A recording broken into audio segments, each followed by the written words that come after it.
Respondendo a comentários, vamos falar hoje sobre os vídeos da semana. Whindersson Nunes e Pulsão de Morte. Vamos falar hoje sobre o Diário Estoico do Ryan Holiday. Vamos falar hoje sobre o fato de eu ser muito sentimental e qual é verdadeiro caminho para estudar a Bíblia. Meu nome é Vitor Lima, eu sou seu professor de filosofia de hoje e de sempre, e isto não é filosofia.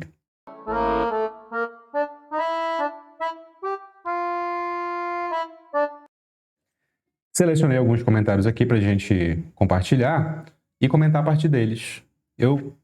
Lembrando, responda todos os comentários, seja por escrito, seja por dando um likezinho lá, dizendo que eu li o comentário. Então, por favor, fique à vontade para comentar sempre que você quiser. Então, vamos lá. Esse aqui foi um comentário ao vídeo do Whindersson Nunes, a internação psiquiátrica, a autointernação psiquiátrica do Whindersson Nunes. Luciano Andrade. Não é o fato de ser humorista que adoeceu o Whindersson Nunes, foi a falta de cuidado com a criança Whindersson Nunes que aumentou a sua pulsão de morte. Primeiro que eu não falei que o fato do Whindersson Nunes ser humorista foi que o adoeceu. Em nenhum momento do vídeo eu falo isso. O Luciano fala, foi a falta de cuidado com a criança Whindersson Nunes que aumentou a sua pulsão de morte. Vou parar aqui, vou ler o resto, mas isso aqui já é o principal problema do comentário. É um diagnóstico em relação a alguém que ele não conhece. Isso é temerário e isso é, vamos falar sério, isso é errado. Você não diagnostica alguém que você não conhece. Por mais que a vida da pessoa seja exposta, como é o caso de uma celebridade, você não conhece os detalhes que permeiam a vida dessa celebridade. Você só sabe aquilo que ela declara publicamente. E aquilo que ela declara publicamente não é a inteireza daquilo que se passou com ela. Portanto, a gente não faz isso. Ele continua demonstrando que ele tem uma certa erudição na área que ele cita. Isso é bem explicado no artigo de Sandor Ferenczi, médico de campanha e psicanalista, chamado A Criança Abandonada em Sua Pulsão de Morte, de 1929. Isso é o quê? O caso do Whindersson é bem explicado? É impossível que isso aconteça. Eu vou já dizer por quê. Ele continua, a criança não estimulada, e isso acontece muito com os mais pobres, tem muito mais vontade de deixar de existir. Beleza. Por mais que o mais pobre fique rico quando adulto, a sua pulsão de morte agressiva acompanhará a pessoa pelo resto da vida. Soluções? Medicina, engenharia cerebral, tudo mais é paliativo. Entendi. Então, o que o Luciano está fazendo, e aqui eu vou fazer uma referência com vocês, é o que em mitologia nós chamamos de a cama de Procusto. Vocês conhecem o Procusto? Vamos conhecer aqui. Procusto era um bandido que vivia na Serra de Eleusis. Em sua casa, ele tinha uma cama de ferro. Essa cama de ferro tinha seu exato tamanho, para o qual convidava todos os viajantes a se deitarem. Só, olha o detalhe. Se os hóspedes fossem demasiado altos, o que o Procusto fazia? E aqui vira a história de terror, o mito. Ele amputava o excesso de comprimento para ajustá-los à cama. E os que tinham pequena estatura eram esticados até atingirem um comprimento suficiente. A vítima nunca se ajustava exatamente ao tamanho da cama, porque Procusto secretamente tinha duas camas de tamanhos diferentes. Isso é o Procusto. É uma história de terror. Qual é a simbologia? O mito já foi usado como metáfora para criticar tentativas de imposição de um padrão em várias áreas do conhecimento. É isso que acontece. Então, fazer uma cama de Procusto é você ter um padrão ideal, olhar para a realidade e querer encaixar ele na realidade. É o contrário de olhar para a realidade, ver o máximo de detalhes possível e, a partir desses detalhes, procurar uma teoria que os explique.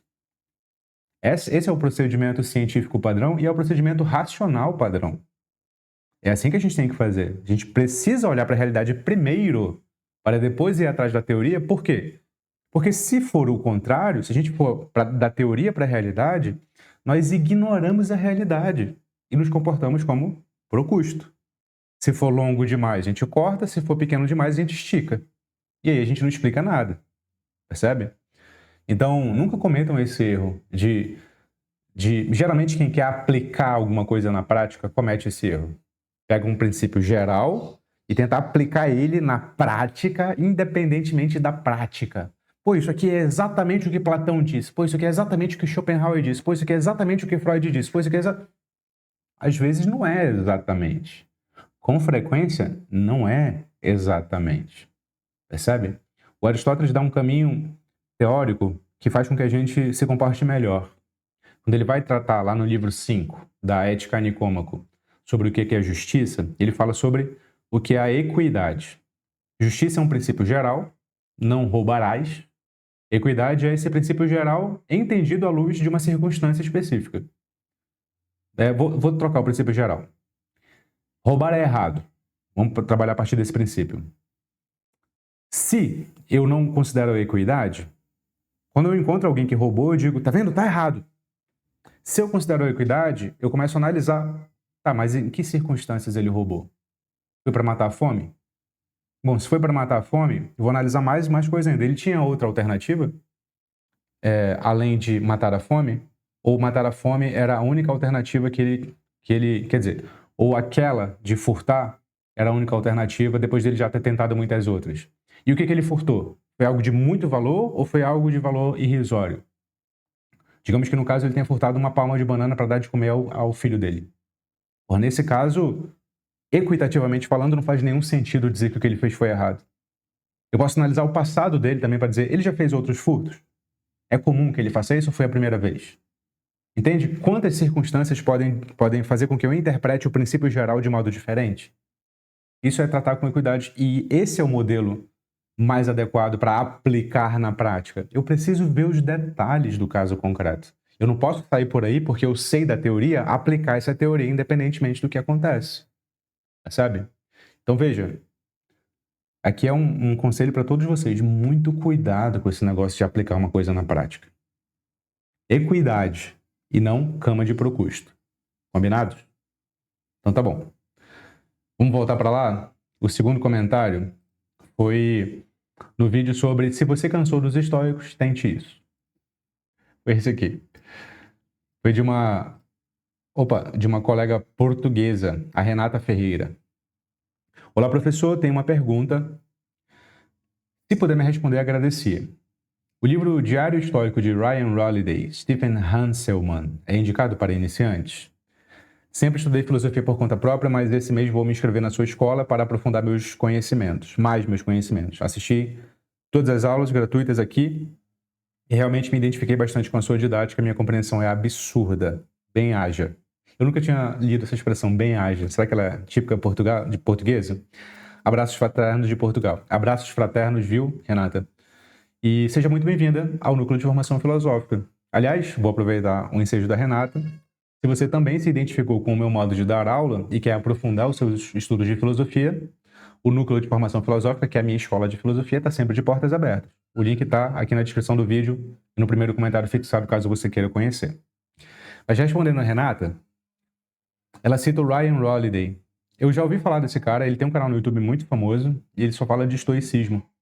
E ele escreve livros sobre isso também. O que eu penso do Ryan Holiday? Nada, porque eu não conheço o trabalho dele, no sentido de... Então eu não penso nada sobre o que ele produz. Eu só sei que ele existe. Eu sei que o histórico dele anterior era de marketing. Ele era um profissional de marketing de internet. Ele tem um livro, antes dos livros de estoicismo que ele publicou, chamado Acredite em Mim, Eu Estou Mentindo. O nome do título do livro é esse. E ele é muito bom comunicador, ele é muito bom marqueteiro. E eu não sei se ele é muito bom como tradutor do estoicismo. O fato de ele ter sido marqueteiro antes, que fique bem claro, não impede dele ser muito bom agora, como um divulgador do estoicismo, tá? Não impede mesmo, eu só não conheço. Mas o que eu queria falar sobre isso eu falo no vídeo em que ela comenta, é que, sabe essa tentativa de traduzir o estoicismo para pessoas que não são estoicas? Então, quem fez isso pela primeira vez, adivinha? Foram os próprios estoicos antigos. E eu falo desse livro no vídeo. O Manual do Epiteto não tem esse nome à toa. Ele já é uma simplificação do estoicismo. Entende?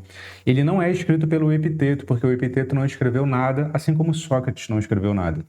O Manual do Epiteto é escrito pelo Flávio Arriano. Esse livro já é uma simplificação, portanto, do que é o ensinamento do Epiteto. A minha pergunta retórica no vídeo é: por que você compraria uma simplificação da simplificação? Talvez por falta de confiança. Você pense, poxa, eu não tenho um repertório suficiente para acessar o livro original. E eu digo, você tem sim. Tudo que você precisa agora é a sua vivência. Tudo que você precisa agora é a sua vivência. Depois você vai descobrindo que precisa de repertório, e aí você vai atrás do repertório, inclusive no núcleo de formação filosófica, se você quiser, mas não necessariamente. Você pode... Tem tantas fontes aí, tanto de livros quanto de outros canais de filosofia, outras escolas e por aí vai. Mas o meu medo é, puxa, não simplifique o simples, senão você torna simplório, certo? Senão você torna simplório. Existem manuais de acesso ao estoicismo que eu confio porque eu já li. O manual de estoicismo do Aldo de Nucci, que é tradutor dessa obra aqui, inclusive, que é um professor brasileiro. Se eu não me engano, ele está na Federal do Espírito Santo hoje, se eu não me engano. Mas ele também é professor de pós-graduação de várias outras universidades. Tem entrevista com o professor Aldo de Nucci, inclusive aqui. Eu vou colocar aqui. Dá uma olhada aqui. Eu entrevistei o professor Aldo de Nucci. Eu recomendo. Mas vai direto no Flávio Arriano. Não tem medo. Vai lá, você vai gostar. Então, essa é a minha dica. Desconfiem de quem quer simplificar o que já está simples, porque isso costuma subestimar a sua inteligência. Você é inteligente, você é capaz, você só ainda talvez não tenha todo o repertório necessário para ler, mas isso você busca, isso você vai atrás. Primeiro começa, depois você vai atrás disso. Não vai atrás primeiro, depois você começa, senão você adia eternamente e nunca começa propriamente dito, tá bom? Guarda essa dica no coração porque ela é muito importante. E aí, tem outro comentário lá, que é o do Tayo. Não, vou deixar o Tayo pro final. Que ele fala que eu sou sentimental. Mas eu vou deixar pro final. Vou pegar aqui o do Mark Rivers. Mark Rivers comentou no vídeo que eu falo sobre você não precisa ser erudito para ler um livro clássico, mas tem um detalhe. E aí, nesse vídeo, eu cito a Bíblia como um exemplo de um livro clássico que pode ser lido sem repertório, ou seja, só a partir da sua vivência, mas que você precisa, caso queira aprofundar os conhecimentos, adquirir repertório para ler a Bíblia. E aí o Mark Rivers aparentemente ficou um tanto quanto indignado com essa defesa de ponto de vista e falou: sem isso, você não entende a Bíblia, aspas, né? Porque esse é o que estava escrito na miniatura do vídeo. Faltou demonstrar que isso é verdade. Não faltou, não. Eu falo bastante no vídeo sobre por que isso é verdade. Ou seja, o meu ponto lá é que tem dois tipos de entendimento. Opa, deixa eu consertar aqui. Acabou de cair um negócio. Pronto. Tem dois tipos de entendimento. O entendimento da vivência, que é uma identificação que você tem com a coisa. Então você entende ela, digamos assim, visceralmente. E tem o entendimento mais intelectual, que você entende a partir do repertório. O meu vídeo inteiro é sobre isso. Então, não faltou não. Tá lá no vídeo. Talvez você não tenha assistido. Então, quais comentários bíblicos são tão fundamentais? Eu falo. Comentários bíblicos que são fundamentais, por exemplo, em Bíblias de estudo, são comentários que contextualizam historicamente, sociologicamente, inclusive filosoficamente, o que está sendo escrito na Bíblia. Filologicamente, qual é a origem estilística.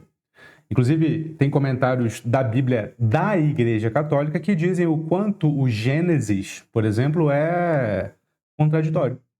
Em alguns casos. Ele tem duas versões para os primeiros dias do paraíso. Enfim, tá aqui na Bíblia, entende? Não é nenhum pecado falar isso, não. Aqui não é uma Bíblia ateia, não, tá? É uma Bíblia católica que mostra possíveis incongruências do texto da Bíblia. Católica, gente. Católica. Basta você comprar a Bíblia e estudar. Entende? Estudar. Aí ele fala, tamanho não reflete conteúdo, pois desde o trabalho das letras até a espessura da página vai refletir isso. Ele está falando isso porque eu coloquei lado a lado uma Bíblia menor que eu tinha ganhado quando eu era adolescente e essa aqui. É claro que tamanho importa na Bíblia, assim, é óbvio, né? Mas se você ler a fonte dessa letra aqui, da Bíblia que eu comparei, ela é muito menor que a fonte daquela Bíblia menor que eu estava comparando, entende? Então não é o tamanho da fonte que faz essa aqui ficar maior que aquela. São as notas de rodapé que fazem essa aqui ficar maior que aquela. A fonte daquela menor é muito maior que essa. Então, é uma tentativa de negar, assim, eu até entendo por que isso acontece, mas de negar a necessidade de estudar.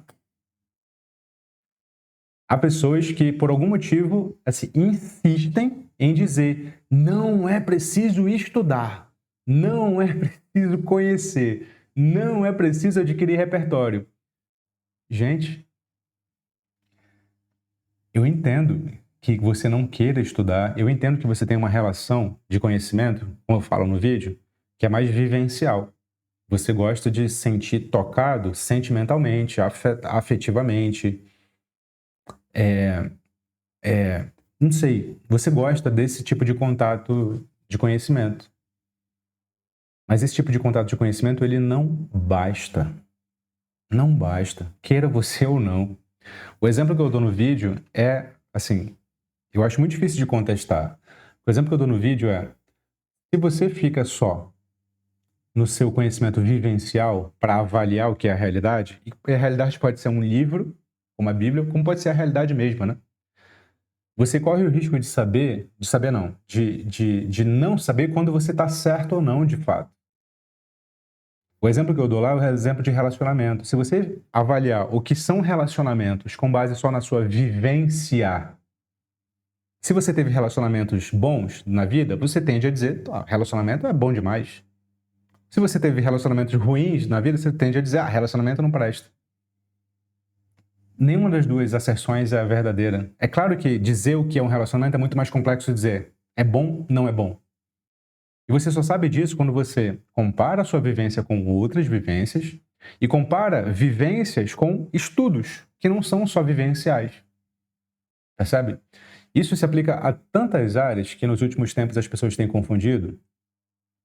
Por exemplo, alguém que passa por fenômenos sociais como racismo, sabe explicar o que é o racismo necessariamente porque vivencia? Mas é óbvio que não. Muitas pessoas passam por racismo, são negras, por exemplo, e não sabem dizer o que é o racismo. E muitas vezes sequer percebem que elas passam por racismo. Ao passo que alguém que é branco, por exemplo, e que estuda o fenômeno do racismo, pode dar uma luz sobre o que é esse fenômeno que uma pessoa que vivencia, só pelo fato de vivenciar, não conseguiria dizer. Eu estou dizendo com isso que a vivência não importa? Em nenhum momento eu disse isso, nem neste vídeo, nem naquele. Eu estou dizendo que existem dois tipos de conhecimento, o vivencial e o não vivencial, mais teórico. Eu estou dizendo que os dois juntos caminham melhor. Melhor. Só que tem uma confusão na cabeça de muitas pessoas, no sentido de, se eu digo que a teoria pode acrescentar a vivência, eu estou negando a vivência. Claro que não. Não, não mesmo. As duas coisas têm que andar juntas. A vivência por si só é essencial, imprescindível, ninguém tira o valor da vivência. Mas ela não basta. Ela não basta. Queira você ou não. E muita gente, inclusive, veste uma certa carapuça quando alguém diz assim, olha, você não tem repertório suficiente para falar sobre tal coisa. E a pessoa se sente ofendida. Quando, na verdade, ela deveria se sentir, como a gente aprende em filosofia, grata. Porque, poxa, se você encontrou uma falha no que eu estou dizendo, muito obrigado. Só que fazer esse movimento de muito obrigado é muito difícil, porque requer um certo tipo de humildade intelectual. De achar que você não é o ápice da sua existência e, portanto, você tem muito que crescer. E quando alguém aponta que você tem que crescer, você, puxa, eu mesmo vou atrás de crescer. Entende? Vou atrás de crescer. Só que hoje falta um pouco de ceticismo pra gente, né? Os céticos eram aqueles que, na antiguidade, não tinham problema algum de dizer, puxa, eu não sei. Eu não sei, me falta investigar mais. Falta um pouco de ceticismo pra gente, falta bastante ceticismo pra gente. Inclusive porque o ceticismo, segundo os antigos, levava à tranquilidade do espírito, à ataraxia. Quando você se desapega das suas crenças e convicções e passa a dizer assim, puxa, eu tenho que saber um pouco mais, você até fica mais tranquilo. Você até fica menos ansioso. Entende? Meus amigos, esses são os comentários que eu queria comentar com vocês para fortalecer a nossa comunidade aqui. Eu estou publicando vídeos com mais frequência. Vocês estão gostando desses vídeos? Ah, tem um. Esqueci do sentimental, pô. O sentimental, que é esse aqui. O Tayo de Oliveira comentou naquele vídeo lá que eu falo sobre o que eu descobri depois que eu fui pai. Você é muito sentimental, professor. Isso é interessante. As coisas mais simples se tornam uma grande poesia quando o Senhor se dirige a elas. Admirável, mas eu não replicaria. Mas absorvo com respeito. Mesmo meu comportamento sendo mais selvagem, faminto e desejante, acho extremamente válido aprender os variados tipos de comportamentos humanos. Através da experiência, acredito que lidamos de forma mais qualificada com os outros ao nosso redor, não só humanos como os existentes. Veja que o comentário do Taiô é muito gentil, muito bem escrito e revela um alto grau de autoconhecimento. Alto grau de autoconhecimento. Obrigado, Taiô. Obrigado mesmo. E eu queria comentar sobre esse comentário o seguinte: é que o fato de você ser mais selvagem, faminto, desejante, não é incongruente com o fato de você ser, nas suas palavras, mais sentimental. Ou seja, fazer com que as coisas virem poesia. Eu gosto dessa expressão, fazer com que as coisas virem poesia, porque ela é muito filosófica. Em que sentido? Platão e Aristóteles diziam que a filosofia nasce como taumatzen. Inclusive, é o primeiro passo lá da minha escola de filosofia. Eu utilizo lá um método que eu criei, que é o método TEA. O T é de taumatzen. Taumatzen é a palavra que nós traduzimos para espanto, maravilhamento. Eu gosto de abertura. A filosofia começa com o espanto, com o maravilhamento, com a abertura. Você olhar para uma coisa que todo mundo olha e dizer: caramba, alguma coisa me escapa aqui. Alguma coisa me escapa aqui. O poeta é aquele que, como Carlos Drummond de Andrade, olha para uma pedra e não vê só uma pedra. Tinha uma pedra no meio do caminho. No meio do caminho tinha uma pedra. É óbvio que isso não é só uma pedra no sentido físico da coisa. É óbvio que essa pedra simboliza no poema muito mais que uma pedra. Simboliza todos os obstáculos que ele já enfrentou na vida. E Adélia Prado diz, no poema Paixão, de vez em quando Deus me tira a poesia e quando eu vejo pedra mesmo. Ou seja, o olhar poético é aquele que não vê só pedra, é aquele que vê além da pedra, vê o simbolismo da pedra. E ver poesia na realidade, no fundo, é filosofar. A realidade nua e crua é esta. Mas a realidade, simbolicamente falando, é muito mais que esta. E o filósofo, assim como o poeta, é aquele que se esforça para ver além do que está posto. Seja aquele que se esforça para ler por trás, e portanto aquilo que diferencia aquilo que é real daquilo que é aparente, mas também o filósofo faz aquilo que vê não o que está por trás, mas o que está aparente, mas ninguém está vendo. E fala: tá vendo quanta coisa tem aqui que você não viu? Quanta coisa tem aqui que você não viu? E foi o que eu quis fazer naquele vídeo lá, tentando identificar poesia no fato do meu filho crescer. Que é um fato da vida, né? Filhos crescem. Mas o que você pode aprender com o fato disso? Com esse fato? Filhos crescem. O que você pode aprender com o fato de você, enfim, morar onde mora, vestir o que veste, falar como fala? Em tudo isso tem poesia, em tudo isso tem filosofia, em tudo isso tem simbolismo.